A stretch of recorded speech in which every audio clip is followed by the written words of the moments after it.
Hello everyone and welcome back to my channel Edmund Mindaros, and for today's quick tutorial, and I'm going to show you guys on how to enable enhanced tracking protections in the Mozilla Firefox web browser. And without further ado, and let's go ahead.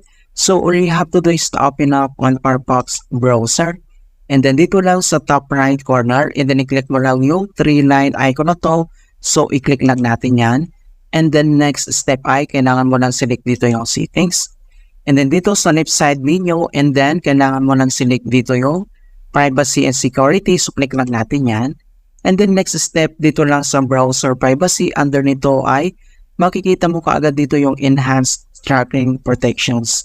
So to prevent trackers follow you around online to collect informations about your browsing habits and interests. So kailangan lang natin mag-select dito yung protections. So may tatlong option dito na standard, strict, and custom. So ang next step ay kailangan lang natin i-select dito yung strict.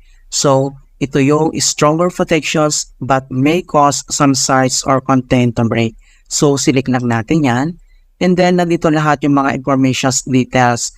So Firefox blocks the following: social media trackers, or site cookies in all windows, tracking content in all windows, crypto miners, known and suspected fingerprinters. Okay? So, napakahalaga ito mga kaibigan na kailangan natin i-select dito sa Firefox web browser.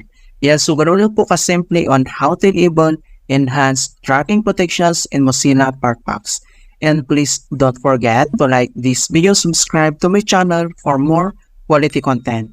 Thank you guys, and see you in my next tutorial.